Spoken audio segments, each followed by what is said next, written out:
기도로 수요 저녁 예배 하나님 앞에 드리겠습니다.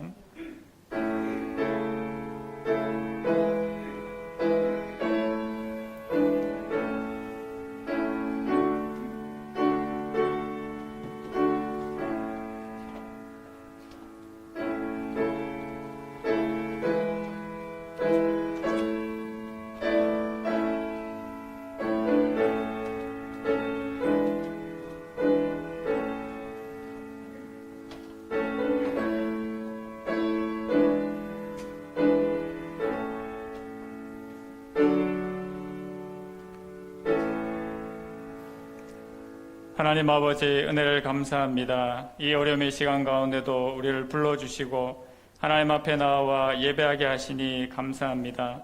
오늘 우리의 심령과 마음이 하나님 앞에 온전함으로 세워지게 하시고 주께 살아가시는 은혜로 충만한 이 시간 되게 하여 주시옵소서. 그리하여 주의 교회들이 모든 환난을 이기며 하나님께서 구원하시는 그 은혜를 맛보게 하여 주시고 끝내는 구원하시는 하나님의 은혜가 이 땅 가운데 이 온 지구 가운데 더욱더 충만한 은혜로 함께하여 주시옵소서. 오늘도 이 예배를 통하여 하나님 홀로 영광받아 주시옵소서. 예수님의 이름으로 기도드립니다. 아멘. 찬송가 298장 찬송하시겠습니다. 찬송하신 후에 공계란 권사님 기도하시겠습니다.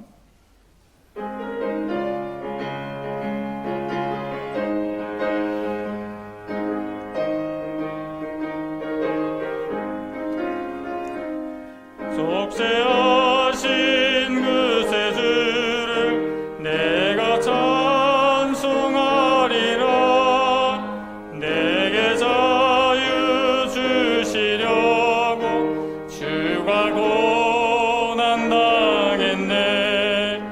그 신사랑 찬양하리. 나의 죄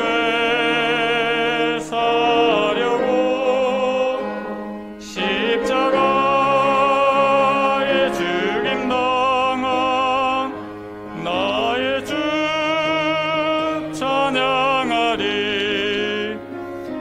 내가 구원받은 증거 기뻐 전파리라. 내 죄 모두 담당하신 주의 사랑 크셔라. 크신 사랑 찬양하리. 나의 죄 사려고 십자가에 죽임 당한 나의 주 찬양하리. 승리하신 그 새 주를 내가 찬송하리라. 죄와 죽음 지옥 권세 무가 모두 이겼네. 크신 사랑 찬양하리. 나의 죄 사려고 십자가에 죽임 당한 나의 주 찬양하리. 고마우신 그 새 주를 내가 찬송하리라. 죽음에서 생명으로 나를 인도하셨네. 크신 사랑 찬양하리. 나의 죄 사려고 십자가에 죽임 당한 나의 주 찬양하리.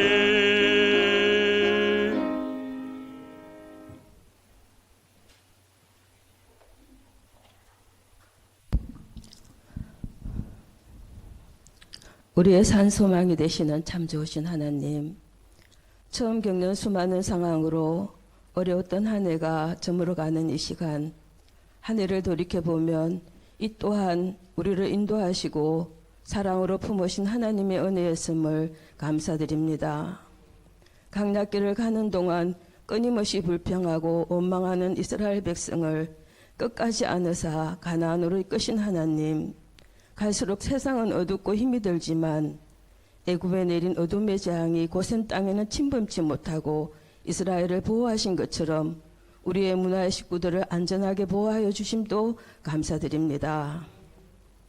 우리 교회를 이곳에 세우사 70년을 이끌어오신 하나님, 지금 우리 교회가 안 가본 새로운 길을 향한 중대한 기로에 서 있습니다. 모든 성도님들이 각기 많은 생각과 판단이 있을 줄 아오나 주님, 무엇보다 주님 주신 말씀 등 안에 매는 줄로 성령이 하나 되게 한 것을 힘써 지키라는 말씀에 우리 모두가 순종하게 하소서. 예배당 이전이 문제가 아니라 우리가 주님 앞에 우리 자신을 보게 하소서. 주님을 바라보기보다 말씀대로 살기보다 세상을 바라보며 자기 소견대로 살아온 저희들을 용서하여 주시옵소서. 70년 포로 생활을 마치고 돌아온 예루살렘의 백성의 죄 때문에 에스라가 묵노와 통곡할 때 하나님의 말씀으로 떠는 이스라엘 백성이 남녀와 어린 아이까지 큰 무리가 함께했던 것처럼 우리 모든 성도님들이 교회에 나아갈 길에 하나 되게 하여 주소서. 이를 위해 불철주와 기도하시고 말씀하신 목사님께 하나님 함께하사 갈 길을 밝히 보여주시고 앞서서 인도하시는 수고하시는 모든 분들께 지혜 주사 우리 교회가 주님 주신 복을 누리게 하소서. 저물어가는 12월 이 한 해의 막바지에 주님, 서로 간에 엉그러진 것이 있다면 내가 먼저 손 내밀고 내 말로 상처받은 형제 자매가 있다면 주님 닮은 사랑으로 감싸 안게 하소서.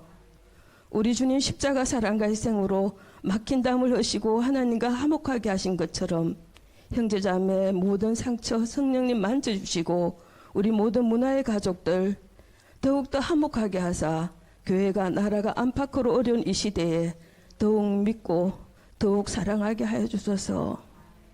아버지 하나님, 또다시 확산되는 전염병으로 또는 경제적으로 또는 영육 간의 질병으로 어려운 하나님의 백성들 주님 기억하여 주사 길을 열어주시고 무엇보다 말씀으로 치유하여 주시고 하나님 살아계시고 역사하심에 매일매일 힘을 얻고 살아가는 주님 주신 힘으로 우리가 정말 소망하며 살아가는 그런 한 해가 되게 주여 도와주시옵소서.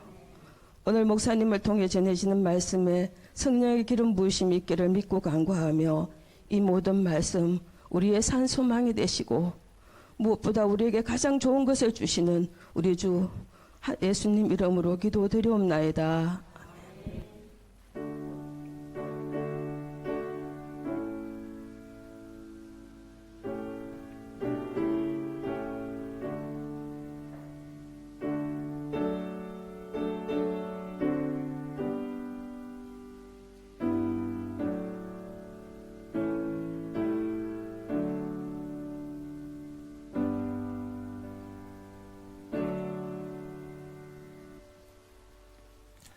함께 말씀 보시겠습니다. 오늘 함께 보실 말씀은 구약성경 여호수아 1장 1절에서 9절까지 말씀입니다.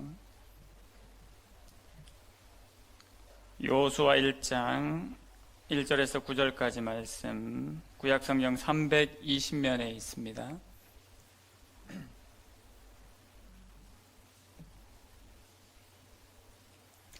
말씀을 한 절씩 교독하겠습니다. 1절입니다.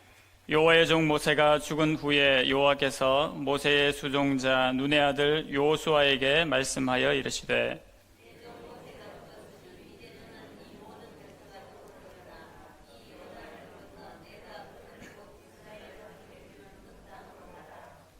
내가 모세에게 말한 바와 같이 너희 발바닥으로 밟는 곳은 모두 내가 너희에게 주었노니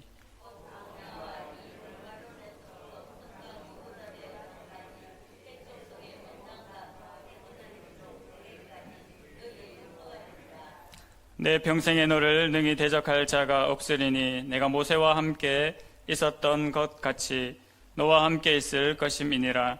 내가 널 떠나지 아니하며 버리지 아니하리니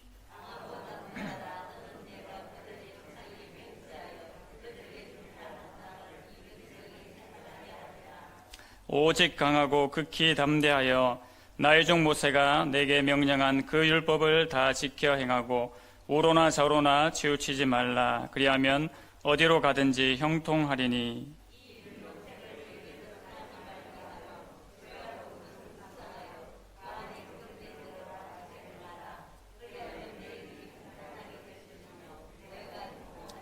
구절 함께 읽겠습니다. 내가 네게 명령한 것이 아니냐. 강하고 담대하라. 두려워하지 말며 놀라지 말라. 내가 어디로 가든지 내 하나님 여호와가 너와 함께 내가 하시니라. 아멘. 오늘부터 여호수아 말씀으로 함께 은혜를 받고자 합니다. 오늘 본문의 말씀을 통해서 그 율법을 다 지켜 행하고 라는 제목으로 함께 말씀 받기를 원합니다. 여호수아는 저희가 잘 아시는 대로 하나님의 종이었던 모세의 후계자입니다. 모세는 하나님께 인정받는 사람이었지요. 그리고 이스라엘 모든 백성들에게도 칭송을 받고 매우 영향력 있는 인물, 또 이스라엘의 지도자였습니다. 그 모세 다음으로 이 여호수아가 이스라엘의 지도자가 된 것입니다. 원래 유명하고 업적이 많았던 지도자를 이어서 바톤을 넘겨받으면 매우 부담스러운 것이 그 현실입니다. 연말이 되면 각 부서 기관들 또 전도회마다 총회를 하시죠. 총회하시면 또 한 해를 이끌어갈 임원들을 뽑게 되는데 우리가 임원만 되어도 그에 대한 부담이 얼마나 큽니까? 그런데 이스라엘을 이끌어갈 새로운 지도자로 여호수아가 선정이 되면서 여호수아는 누구보다도 아주 마음이 무겁고 이 막중한 임무를 책임져야 하는 부담을 가지고 있었을 것입니다. 여호수아 1장의 출발은 바로 이런 모습을 보여주고 있습니다. 여호수아의 원래 이름은 호세아라는 이름입니다. 민수기 13장에 보시면 가나안을 정탐했던 12정탐꾼이 나오지요. 그래서 거기에서 그를 눈의 아들 호세아라고 부르고 있습니다. 그는 에브라임 지파의 대표로 그 정탐꾼의 역할을 감당하게 됐죠. 그런데 모세가 그때 눈의 아들 여호수아라고 다시 명명하는 것이 나오게 됩니다. 호세아의 이름의 뜻은 구원이라는 의미입니다. 거기에 바꾸어 부른 여호수아라는 것의 이름은 똑같이 구원인데 덧붙여서 여호와께서 구원하신다라는 의미를 두고 있습니다. 이것은 신약 헬라어에서 예수, 즉 예수님의 이름과 바로 같은 의미이죠. 마태복음 1장에 주의 천사가 마리아에게 나타나서 이렇게 말을 합니다. 아들을 낳으리니 이름을 예수라 하라. 예수는 자기 백성을 죄에서 구원할 것이라고 그렇게 알려주었습니다. 그 구원의 이름이 오늘부터 저희가 살펴보는 여호수아의 이름과 같습니다. 하나님께서 여호수아서를 통해서 이스라엘 백성을 구원하시고 인도하심을 잘 깨달아 알고 또 우리 삶 가운데도 그러한 은혜가 충만케 되기를 간절히 원합니다. 여호수아서는 모세 오경의 신학을 그대로 반영하고 있는 것이 특징입니다. 모세 오경은 저희가 보신 것처럼 그 구약 성경, 구약의 39권 성경의 근간이 되는 첫 5권의 성경이지요. 저희가 한글 성경을 나누어 보시면 크게 4묶음으로 나눌 수가 있는데 모세오경이 나오고 그 다음 역사서, 시가서, 예언서 그렇게 한글 성경은 4묶음으로 나누어져 있습니다. 근데 히브리어 성경은 이 4묶음이 아니라 이제 3묶음으로 그렇게 되어 있습니다. 히브리어 성경 한번 살펴보시겠습니까? 한글 성경도 버거운데 무슨 히브리어 성경까지 고만할란다 저는 그런 마음 갖지 마시고 히브리어 성경 구조를 보시면 좀 더 이해가 쉬우실 것입니다. 오경은 히브리어 성경에서도 동일합니다. 그래서 토라라고 부릅니다. 표를 함께 한번 보여주시겠습니까? 토라라고 부르고 그 다음 저희가 오경 다음에 나오는 이제 역사서가 나오는데 역사서가 따로 있지 않고 예언서가 나옵니다. 그 예언서의 이름은 느비임이라고 부릅니다. 느비임에는 전 예언서인데 정기 예언서와 후기 예언서로 그렇게 나눕니다. 사실 저희 한글 성경에 들어가 있는 구조와 조금은 차이가 나죠. 근데 이 전기 예언서에 여호수아가 첫 번째로 들어가게 됩니다. 그래서 여호수아, 사사기, 사무엘 상하, 열왕기 상하가 정기 예언서이고 또 이사야, 에레미야, 에스겔, 저희의 선지서에 해당되는 부분들이 이 후기 예언서에 들어가 있습니다. 세 번째는 성문서라고 부르는데요. 그 이름을 케투빔이라고 부릅니다. 여기는 저희의 시가서가 들어가 있고요. 또 저희 한글 성경의 역사서에 들어가 있는 룻기나 에스더나 에스라, 느헤미야 같은 부분들이 이 성문서에 들어가 있습니다. 구조가 좀 달라서 헷갈리긴 합니다만 어쨌든 히브리어 성경은 이 세 묶음으로 되어 있습니다. 그래서 토라를 중심으로 느빔과 케투빔, 즉 예언서와 성문서가 연결이 되게 되어 있습니다. 하나님께서 구약의 언약들을 신약으로 가져가서 교회로 또 하나님 나라로 연결지어 가시는 것처럼 구약 내에서의 흐름도 이러한 흐름을 가지고 있는 것입니다. 그래서 저희가 빨간색으로 표시된 부분을 보시면 토라는 T, 느빔은 N, 케투빔은 K라고 그렇게 이제 대표적으로 쓸 수 있죠. 거기 가운데에 발음하기 쉬운 A, R을 넣어서 붙여서 다낙이라고 그렇게 부릅니다. 다낙 아니면 다낙이라고 부르게 되는데 이것을 히브리어로 구약 성경이라고 그렇게 부르는 것이죠. 굳이 이런 것까지 아셔야 될 필요가 있나 싶은 생각이 들 수도 있지만 거꾸로 부르시면 생각이 잘 나실 겁니다. 낙타 거꾸로 하시면 다낙이거든요. 네. 그래서 구약 성경은 히브리어로 다낙이라고 부르고 그 세 구조를 가지고 있다라고 보시면 되겠습니다. 앞서 말씀드린 대로 여호수아서가 모세 오경의 신약을 반영한다라고 그렇게 말씀드렸는데요. 이것은 다른 의미가 아니라 오경에서의 내용과 오경에서의 하나님의 뜻이 바로 여호수아에게로 그대로 전달이 된다는 내용입니다. 하나님께서 구약 백성인 이스라엘에게 주신 언약이 제가 앞서 말씀드린 대로 신약의 예수 그리스도까지 하나님 나라까지 연결이 되게 되죠. 그것처럼 창세기, 출애굽기, 레위기, 민수기, 신명기의 내용이 그대로 여호수아로 연결이 된다는 것입니다. 간단히 말씀드려서 창세기를 통해서 천지를 창조하신 분이 하나님이심을 우리는 누구보다도 명확하게 알 수가 있습니다. 근데 그 하나님께서 아브라함에게 땅을 주신다고 약속을 하셨지 않습니까? 근데 그것이 약속으로만 끝나는 것이 아니라 실제로 약속의 땅이 주어진다라는 것을 보여주게 되죠. 왜냐하면 여호수아서에서 실제로 그 약속하신 땅을 정복하고 분배를 하기 때문입니다. 그래서 약속이 실제가 되게끔 하시는 것을 보여주는 것입니다. 그리고 출애굽기 같은 경우에 하나님께서 놀라운 능력을 행하셔서 대제국 애굽을 누르시고 이스라엘 백성들을 구원해 내시고 가나안 땅으로 인도하셨지 않습니까? 그래서 그 능력의 하나님께서 역시 가나안 땅을 정복하시는 일도 친히 주권에 나가시고 인도에 나가시겠다라는 것을 보여주기 때문에 이 오경의 신학이 여호수아서로 연결이 된다라고 이해를 하시면 되겠습니다. 이후에 일어날 모든 전투 또 정복의 과정들 여전히 주권자이신 여호와 하나님께서 친히 함께 하시는 것을 저희가 앞으로 살펴보시게 될 것입니다. 하나님의 약속은 반드시 이루어지지요. 하나님의 약속은 그냥 말씀하는 법이 절대로 없습니다. 그의 백성들을 위해서 끝내는 이루시고야만은 확실함이 우리 하나님 앞에 있는 것을 우리가 다 아시지 않습니까?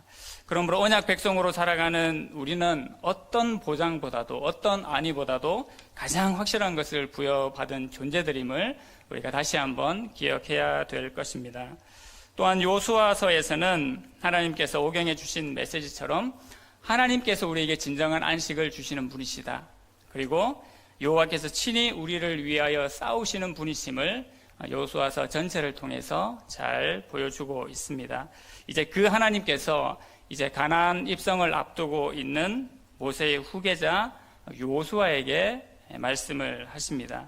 오늘 제가 읽은 본문 1, 2절 말씀 다시 한번 보시겠습니까? 같이 한번 읽어보겠습니다. 시작.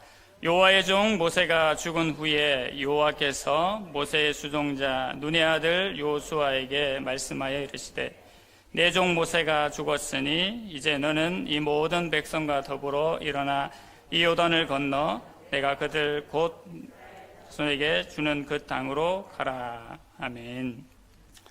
모세는 이제 죽었습니다. 그리고 여호수아가 후계자가 되었지요. 근데 오늘 본문이 그를 여호수아를 여호와의 종이라고 부르지 않고 모세의 수종자로 여전히 부르고 있습니다. 한편으로는 좀 기분 나쁠 것 같지 않습니까? 내가 그리 지도자가 되었는데 나를 하나님의 종이라고 여호와의 종이라고 부르지 않고 여전히 모세의 수종자라고 그렇게 부르고 있습니다. 마치 아직까지 모세의 영향력이 아주 많이 남아있는 것처럼 그렇게 보여지지요. 사실 영향이 전혀 없었다고 볼 수가 없을 것입니다. 교회도 그렇고 공동체도 그렇고 전임자의 영향력이 사실 분명히 남아있는 것이 우리 삶의 현실입니다. 그러나 중요한 것은 하나님께서 이제 여호수아를 이스라엘의 다음 지도자로 세우셨다는 것입니다. 그리고 이제부터는 여호수아가 그 역할을 감당하게 된다는 것입니다.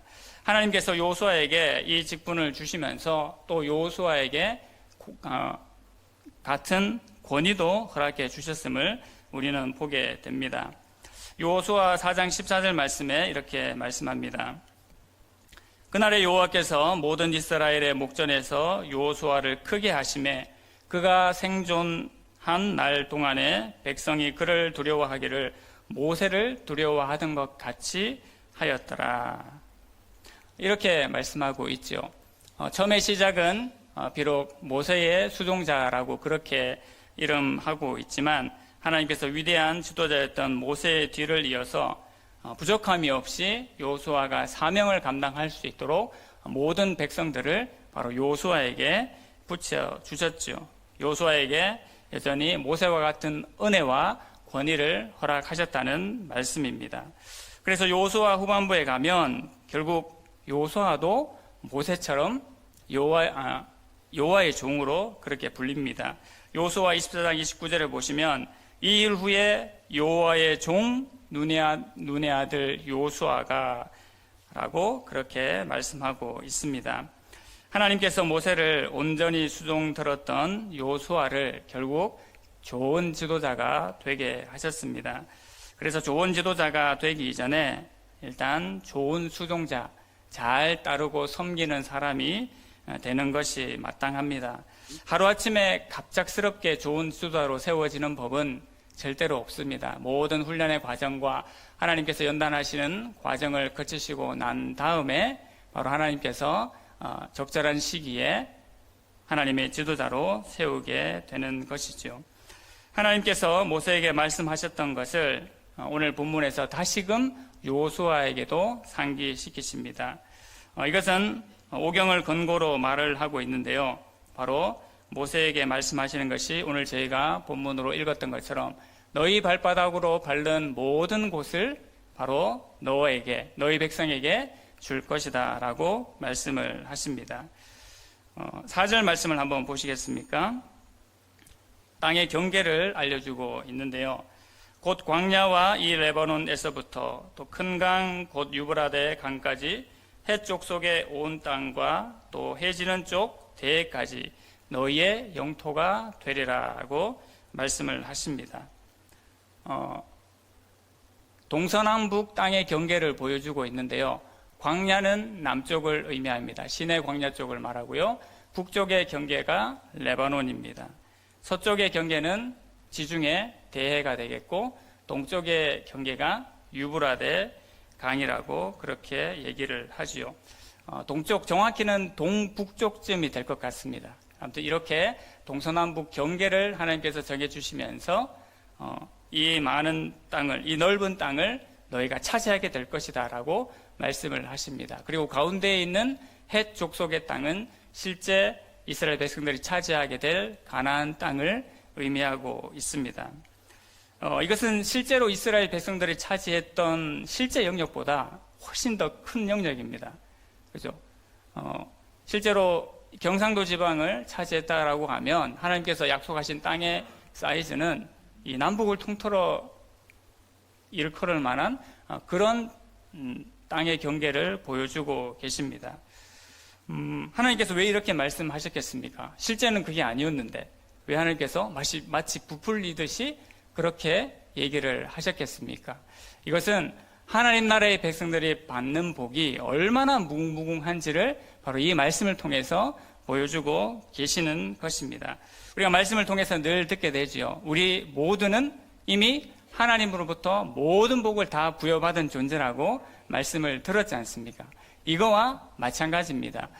이 많은 복들을, 하나님께서 허락하신 모든 복들을 누리는 비결은 결국 나 자신에게, 우리 믿음의 성도들에게 달려있는 것임을 말씀하고 있습니다. 하나님께서는 이 광야에서 레바논까지, 또 대에서 유브라데 강까지 그 넓은 지역을 다 주시겠다고 약속을 하셨습니다. 그리고 실제로 너희가 발바닥으로 밟는 만큼 너희가 누리고 그것을 차지하게 될 것이라고 말씀하고 계시는 것이지요. 우리도 삶을 살아가면서 예를 들자면 나라에서 아니면 지자체에서 국민들에게, 시민들에게 복지를 주려고 어떤 복지 혜택을 줬다라고 생각을 한번 해보시겠습니까? 그러면 우리가 어떻게 합니까? 이것저것 알아보죠. 내가 받을 수 있는 복지 혜택이 뭔가, 내가 누릴 수 있는 것이 무엇인가, 이렇게 자세히 관찰하고 살피고 찾아서 쉽게 말해서 그거 찾아 먹으려고 하지 않습니까? 우리가 삶을 살아가면서도 그렇게 내가 누릴 수 있는 것이 있다라면 그렇게 관심을 기울이고 찾는데, 우리가 영적인 것을 위해서는 하물며 더더욱 그러해야 되지 않겠습니까? 하나님께서 무한한 복들을 우리에게 허락해 주셨는데, 이런 것에 대한 관심, 영적인 것에 대한 거룩한 욕심들은 우리가 얼마만큼 부려도 지나치지 않음을 우리가 분명히 기억해야 될 것입니다. 하나님께서 주의 백성들에게 주시려고 예배해 놓으신 복이 지금 여호수아에게 말씀하고 계시는 그 어마어마한 영토와 같다라는 것입니다. 그것을 너희 발바닥으로 직접 밟는 자들에게 주시겠다고 말씀을 하시지요.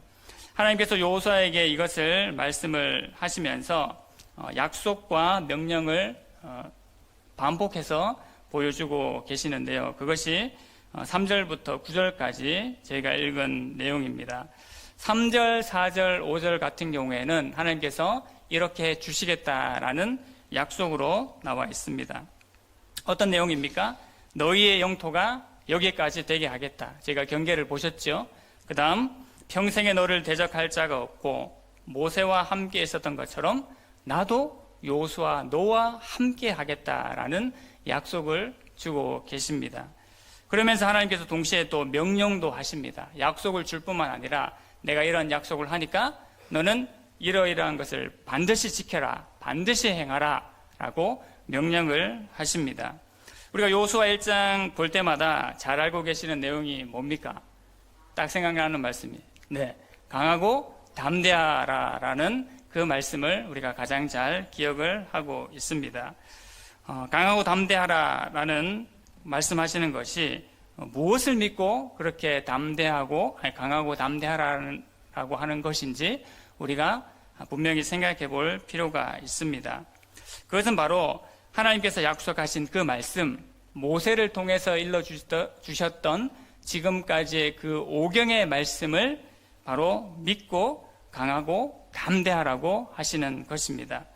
우리가 그냥 단순히 그래 나는 할 수 있어, 하나님께서 그렇게 하라고 하셨으니까 강하고 담대해야지, 주문 외우듯이 하는 그런 강하고 담대함의 외침이 아닙니다. 우리가 우리 믿음을 보면서 우리 믿음이 실체와 근거를 가지고 있다는 것을 분명히 인식할 필요가 있습니다. 여러분, 믿음이 있고 또 믿음과 비슷한 객기가 있을 수 있습니다. 여러분, 객기 부린다 그러죠. 그럼 믿음과 객기의 차이가 무엇일 것 같습니까? 둘 다 자신감이 있어 보이고 둘 다 당당하고 둘 다 뭔가 해낼 듯한 그런 모습을 외적으로 풍겨주고 있습니다. 근데 믿음과 객기는 분명히 다릅니다. 믿음은 제가 말씀드린 것처럼 분명한 실체와 근거를 가지고 있습니다. 내가 믿는 대상에 대해서 실체가 무엇이고 근거가 이러하기 때문에 내가 분명히 믿을 수 있다는 믿음을 가지고 있는 것이지요. 그러면 객기는 그렇지 않을까요? 네, 객기는 사실 실체나 근거가 없습니다. 그냥 한번 허풍을 떨어보는 겁니다. 괜히 큰 소리 쳐보는 겁니다. 아니면 완전하지 않은 존재를 믿고 내가 그것에 힘을 얻고 능력을 얻는다라고 착각을 하고 있는 것이지요. 그렇기 때문에 믿음과 객기는 분명히 다릅니다. 완전하지 않는 것을 믿으면서 바로 거기로부터 힘을 얻고 용기를 얻겠다는 것이 객기입니다. 예를 들어 나를 믿는다거나 내 주먹을 믿지, 아니면 돈을 믿고 나의 인맥을 믿고 그런 것을 믿겠다는 것이 결국은 믿음이 아닌 객기가 되는 것이죠. 시간이 지나면 이것이 얼마나 허무하고 허망한 것이었는지 결국 자타가 다 공인하게 되는 것입니다. 믿음은 앞서 말씀드린 것처럼 확실한 것을 믿는 것입니다. 유한한 나를 믿는 것이 아니라 무한하시고 광대하시고 대주제이신 바로 유일하신 창조주 하나님을 믿는 것이 진정한 믿음이지요. 하나님께서 땅에 대한 약속을 주실 때도 뭐라고 하셨습니까? 광야에서 레바논까지, 대해에서 유브라데 강까지 이 모든 땅이 지금은 실제로 그렇게 되어 있지 않지만 그렇게 될 것이라고, 실제로 그것을 내가 이루겠다고 하나님께서 약속하시지 않습니까? 그래서 그 하나님을 믿는 것이 진정한 실체와 근거를 믿는 믿음이 되는 것입니다. 그러므로 여호수아가 또 오늘날 믿음을 가진 우리가 강하고 담대해야 될 이유가 무엇이겠습니까? 본문의 말씀을 통해서 우리가 살펴보면 결국은 하나님의 뜻을 성취하기 위해서 우리가 강하고 담대해야 할 필요가 있음을 알게 됩니다. 구체적으로는 첫 번째로 약속의 땅을 차지하기 위해서 강하고 담대해야 합니다. 하나님께서 약속하셨으니까요. 두 번째로는 하나님께서 허락하신 그 율법을 다 지켜 행하기 위해서 강하고 담대해야 하는 것입니다. 여호수아와 이스라엘 백성들이 지금까지 광야를 거치면서 또 하나님께서 훈련시키시는 과정들을 잘 지내왔지 않습니까? 그 과정들을 잘 지내왔습니다. 근데 막상 가나안 땅 입성을 앞두고 보니까 역시나 훈련을 잘 받았음에도 불구하고 마음이 두렵고 떨리는 부분들이 있었습니다. 우리도 마찬가지죠. 잘 훈련되어지고 열심히 잘 준비했어도 막상 실전이 오면 두려운 것이 사람의 마음입니다. 근데 이스라엘 백성들, 특히 여호수아는 어땠겠습니까? 실제로 이제 그 땅 앞에 탁 마주쳤을 때 실제로 이 일이 이루어질 수 있을까? 하나님께서 약속의 말씀을 분명히 주셨긴 하셨는데 과연 그러할까라는 마음이, 인간적인 마음이 생길 수도 있었을 것입니다. 근데 하나님께서 이 시점에 지금까지의 모든 일들을 기억하고 너희의 마음을 강하고 담대하게 하여서 약속한 땅을 성취하고 또 내가 너에게 준 그 율법을 다 행하라고 그렇게 말씀을 하시지요. 특별히 우리가 두렵고 떨리게 되면 앞으로 나아갈 수가 없습니다. 사람이 두렵고 떨리게 되면 할 수 있는 능력보다 떨어지지 않습니까? 그런 부분들이 있습니다.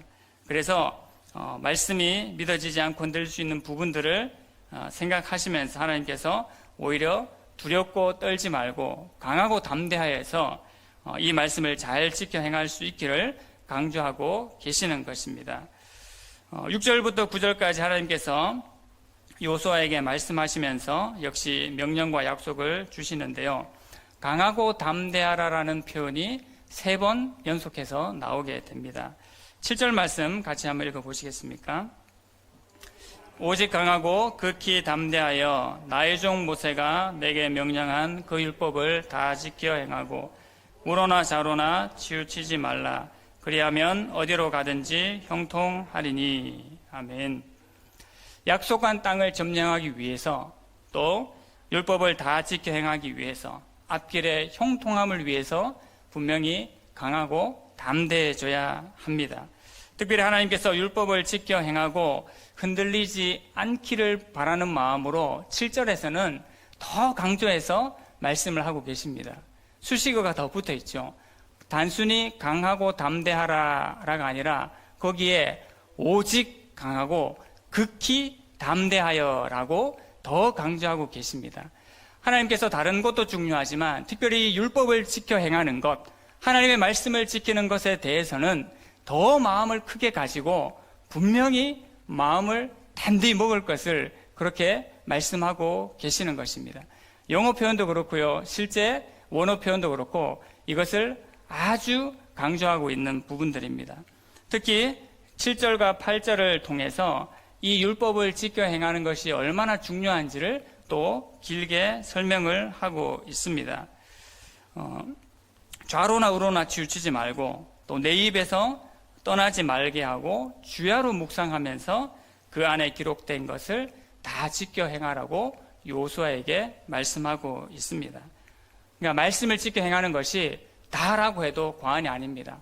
말씀을 지켜 행하는 것이 완전해지고 그것이 성취되면 결국 앞에서 얘기했던 것, 땅을 점령하고 앞길에 대한 형통함이 이것에 달려 있음을 하나님께서 지금 요수아에게 분명하게 다시 한번 말씀하고 계십니다.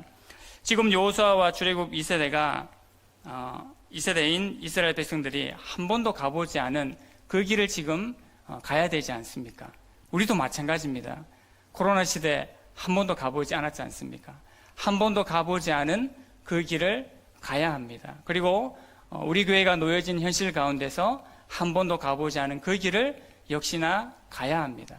상황이 똑같습니다. 시대만 다를 뿐이지 이스라엘 백성들도 한 번도 가보지 않은 그 땅을 밟아야 하고 우리 역시 오늘 살아가는 우리 성도들도 하나님께서 한 번도 가보지 않은 그 땅을 가라고 말씀하고 계시지요.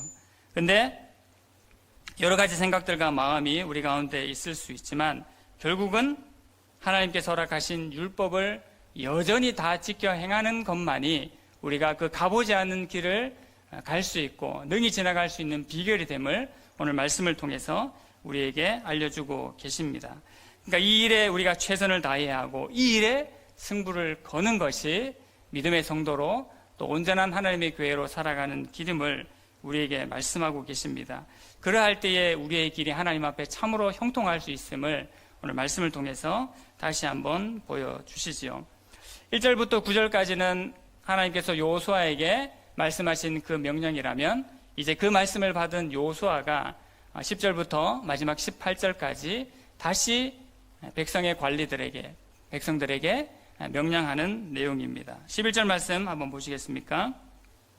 진중에 두루 다니며 그 백성에게 명령하여 이르기를 양식을 준비하라. 사흘 안에 너희가 이 요단을 건너 너희의 하나님 여호와께서 너희에게 주사 차지하게 하시는 땅을 차지하기 위하여 들어갈 것임이니라 하라. 하나님께로부터 말씀을 받은 요수아가 이제 먼저 백성의 관리들에게 명령을 합니다. 그런데 하나님께서 지금 이렇게 구체적인 지시는, 구체적인 사항은 말씀하시지 않으셨죠.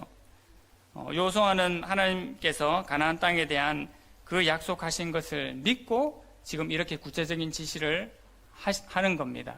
지금 3일 안에 우리가 요단을 건너서 하나님께서 약속하신 땅을 들어갈 것이다. 그러므로 양식을 준비해라고 이야기를 합니다.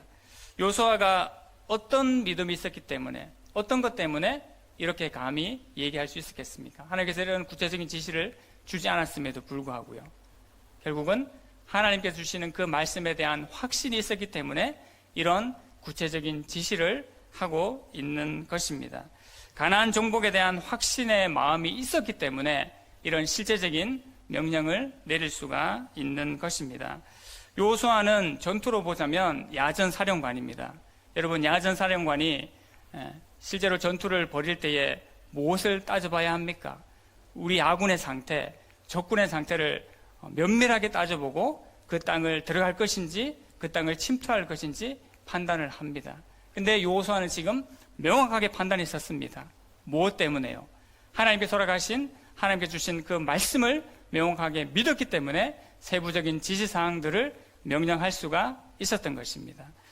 성도가, 신자가 하나님 앞에 말씀을 선포할 수 있는 것은 결국 하나님께서 주신 믿음이 내 안에, 우리 안에 있기 때문에 그것을 말할 수가 있는 것입니다. 이렇게 하나님께로부터 받은 약속, 하나님께로부터 받은 말씀이 여호수아에게 가장 큰 믿음과 확신을 가지게 했습니다. 그리고 계속해서 여호수아는 다른 지파들에게 또 이야기를 하지요. 루벤 지파, 갓 지파, 그리고 므낫세 반쪽 지파에게 말을 합니다.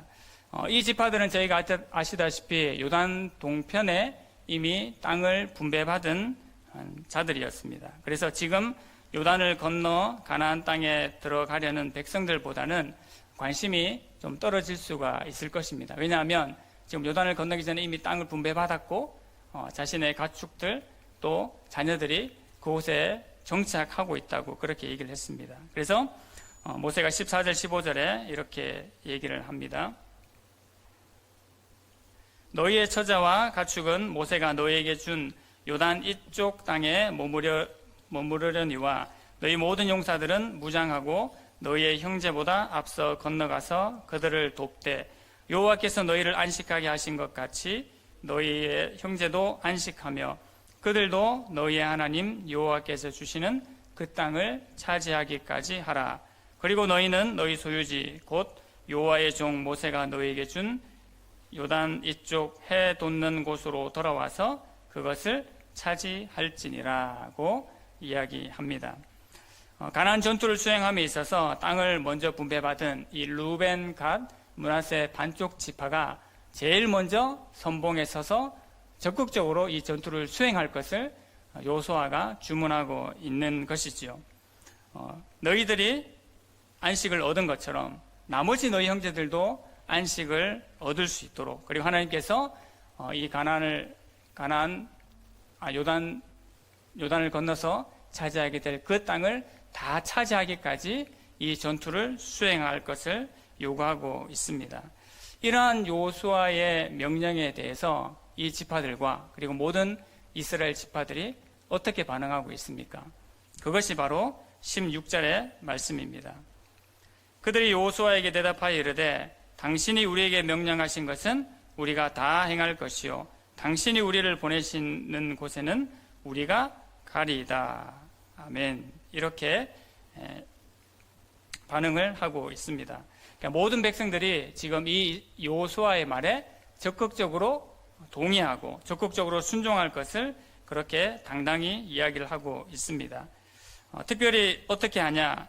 우리가 범사의 모세에게 순종했던 것 같이 당신 여호수아에게도 순종하겠습니다. 그리고 하나님 여호와께서 모세와 함께 하셨던 것처럼 당신과도 함께 하기를 원합니다. 라고 모든 백성들이 그렇게 고백을 하지요. 우리 한글 성경에도 보면 다 행할 것이고 다 따르겠다라는 표현들이 있습니다. 근데 실제로 원문을 보면 무려 5번이나 다라는 말이 나와 있습니다. 우리가 다 행하고 다 가고 다 순종하고 만약에 그렇지 않게 되면 우리가 다 죽을 것입니다. 라고 그렇게 반복해서 강조를 하고 있습니다. 여러분, 저희가 오늘 보신 여호수아 1장은 구조가 명확합니다. 1절부터 9절까지는 하나님께서 여호수아에게 말씀하셨고 그 다음 여호수아가 이스라엘 백성들에게 말씀하시는 부분이 뒷부분의 내용이었죠. 주제는 하나입니다. 오직 마음을 강하고 담대히 하여서 여호와의 율법을 다 지켜 행하라. 그리고 후반부에서는 그 말씀을 우리가 다 지켜 행하겠나이다 라고 백성들이 화답하고 있는 내용입니다. 여러분, 이 말씀을 지켜 행함에 있어서 이스라엘 백성들이 어떻게 하였습니까?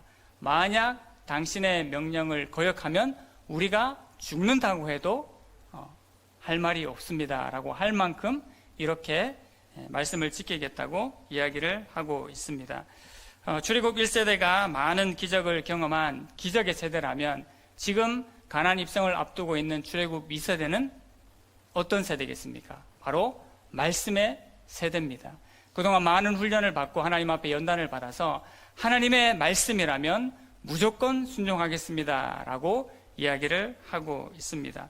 하나님의 말씀, 이 율법에 대해서 매우 호의적이고 수용적인 태도를 취하고 있는 것이죠. 여러분, 기적의 세대, 말씀의 세대, 어느 것이 더 좋은 것 같습니까? 우리가 보기에는 하나님께서 놀라운 기적을, 놀라운 능력을 매번 보여주고 많이 보여준 그 기적의 세대가 더 좋아 보이는 것이 보통 우리의 생각이지 않습니까? 하지만 여러분, 말씀의 세대가 더 훌륭하고 더 수준이 있는 것입니다. 그런 기적과 능력을 보여주지 않더라도 이제 하나님께서 모든 것을 지금까지 우리에게 보여주셨기 때문에 우리는 하나님의 말씀이라면 어떤 것이라도 순종할 수 있겠습니다라는 확신과 믿음을 가지고 있기 때문에 믿음의 세대가 더욱 소중하고 하나님의 역사를 이뤄갈 소중한 세대인 것입니다. 여러분, 한국이 얼마나 이 기적 같은 세월을 지나왔습니까? 기독교 역사 100여 년의 시간을 동안 우리 스스로가 그러할 뿐만 아니라 세계가 기적을 이루었다고 할 만큼 기적과 능력을 경험한 그런 기적의 세대를 지나왔습니다. 이제 우리에게 주어진 것은 무엇이겠습니까? 바로 말씀의 세대입니다. 여호수아와 출애굽 2세대가 말씀의 세대로 부름을 받고 가나안 땅에 이제 입성해야 되는 것처럼 우리도 이제 말씀의 세대로 하나님께서 우리를 부르신 줄로 믿습니다. 하나님께 여러 가지 기적과 능력을 간구할 수도 있지만 하나님, 그것 아니더라도 우리는 하나님께 주신 그 말씀으로만 충분히 살아갈 수 있는 주의 자녀들입니다. 주의 백성들입니다. 주의 교회들입니다 라는 고백이 우리 가운데 더 소중하고 더 중요한 일인 줄로, 또 능력인 줄로 믿으시기를 바랍니다. 어떤 것보다도 하나님께서 우리를 말씀의 세대로 부르셨음을 잘 기억하기를 원합니다. 말씀을 순종하여서 새 시대를 열어가는 것이 바로 우리에게 주어진 사명이고, 우리가 마땅히 이 한국교회를 위해서, 다음 세대를 위해서 취하여야 될 가장 중요한 사명임을 잊어서는 안 되겠습니다. 오직 강하고 극히 담대하여서 이 율법을 지켜 행하는 것에, 하나님의 말씀을 행하는 것에 전심전력할 수 있는 우리의 삶이, 또 우리의 교회가 되기를 원합니다. 말씀이 가장 능력이 없는 것처럼 보여질 때 있지만 결국은 가장 능력이 있는 것임을 우리가 너무나 잘 알고 계시지 않습니까? 가장 암울했던 사사시대 사무엘이 하나님 앞에 그렇게 얘기했습니다. 말씀하옵소서, 주의 종이 듣겠나이다 하였습니다. 그러할 때 하나님의 능력이 그 어둠의 시대를 빛과 같이 밝히시는 놀라운 능력을 보여주셨습니다. 이러한 은혜가 우리 삶 가운데, 우리 가정마다, 또 이 주의 교회 가운데 충만하게 일어나기를 간절히 소망합니다. 하나님 아버지, 은혜를 감사합니다. 우리를 기적의 세대를 넘어서 말씀의 세대로 불러주신 것을 감사하며, 하나님, 그 하나님의 기대에 부응할 수 있는 모든 주의 자녀들, 주의 백성들, 주의 교회가 되게 하여 주시옵소서. 주님의 말씀이라면 오로지 순종하고 감사하며 그것을 행하기에 기뻐하는 모든 주의 백성들이 되기를 원합니다. 오늘도 그 말씀을 따라 순종하며 달려갈 수 있는 주의 귀한 교회 되게 하여 주시옵소서. 예수님의 이름으로 기도드립니다. 아멘. 이 말씀 감사드립니다. 광고는 주보를 참고해 주시기 바랍니다. 찬송가 347장 찬양하고 기도하고 축도로 예배를 마치겠습니다.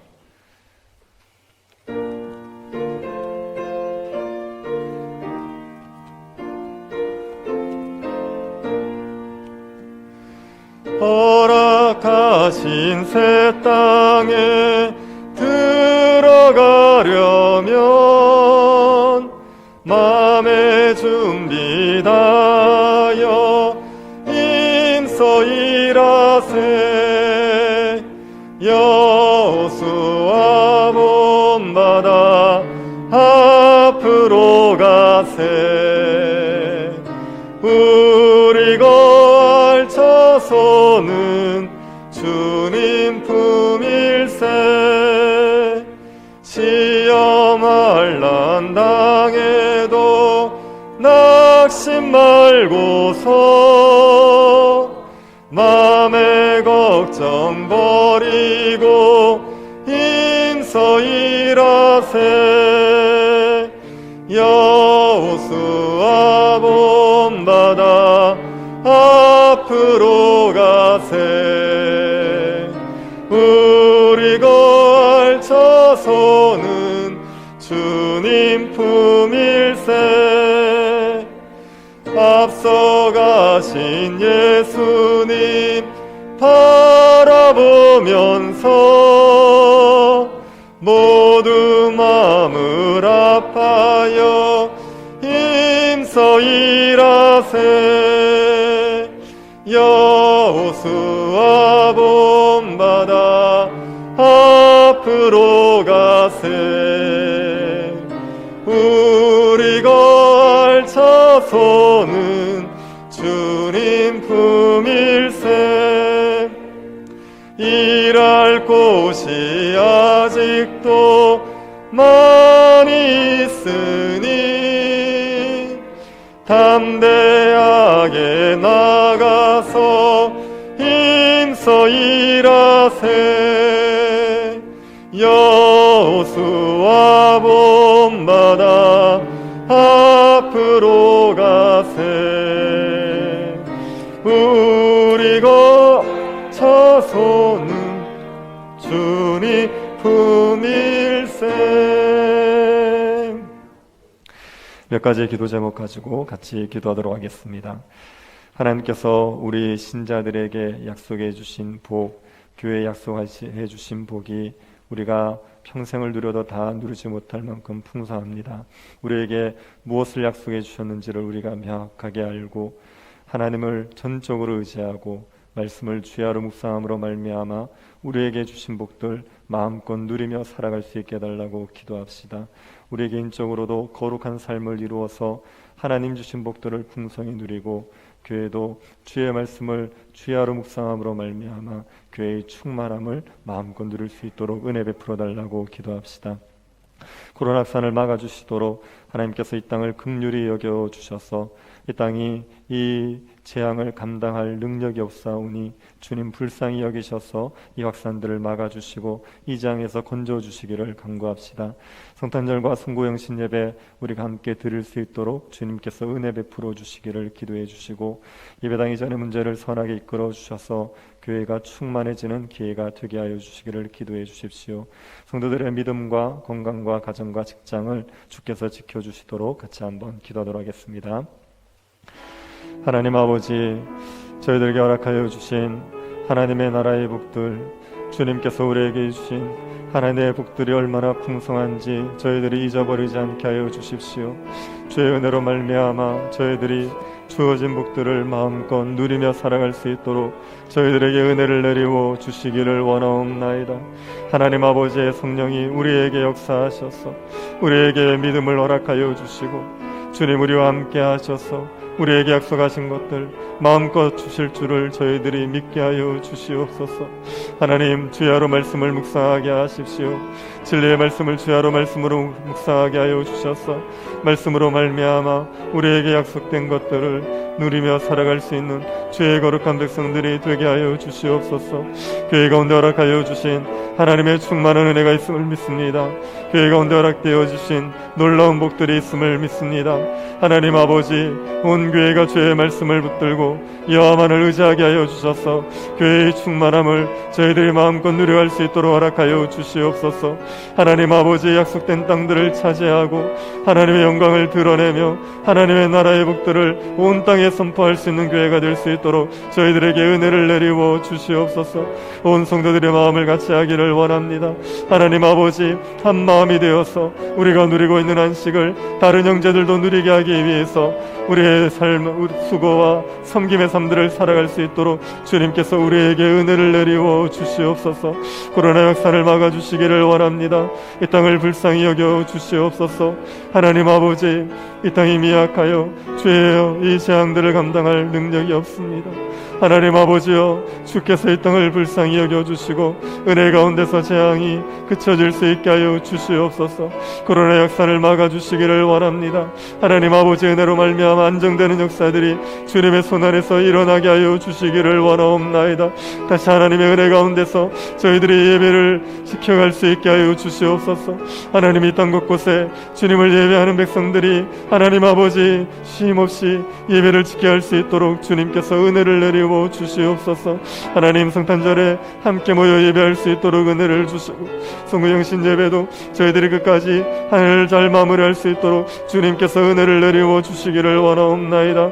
하나님, 저희들에게 예배당을 이전하는 문제 가운데 주님의 구름 기둥과 물 기둥을 보게 하여 주시옵소서. 주님이 우리 앞서 인도하시는 것 보게 하여 주시고 주의 인도하심을 따라 살아갈 수 있도록 저희들에게 은혜를 내리워 주시기를 원하옵나이다. 교회가 더욱더 충만해지는 기회 되게 하십시오. 하나님 영광을 드러내는 복된 기회 될 수 있도록 저희들에게 은혜를 허락하여 주시기를 원합니다. 성도들의 믿음을 지켜주십시오. 성도들의 건강을 지켜주십시오. 가정과 직장을 지켜주시고 은혜 가운데 강건할 수 있도록 주님 허락하여 주시옵소서. 저희들에게 주의 은혜를 내리워 주시옵소서. 하나님 아버지, 어려운 때지만 저희들이 십자가 복음을 의지하고 하나님의 자비하심을 신뢰하고 넉넉히 이겨낼 수 있도록 저희들에게 역사하여 주시고 성령 충만함으로 우리를 지키고 인도하여 주시옵소서. 지금은 우리 주 예수 그리스도의 은혜와 하나님의 사랑과 성령의 교통 유로하심이 하나님의 말씀을 주야로 묵상하며 약속된 복들을 마음껏 누리기 소원하는 사랑하는 주의 백성들의 머리 위에 지금으로 영원토록 함께 있을지어다. 아멘.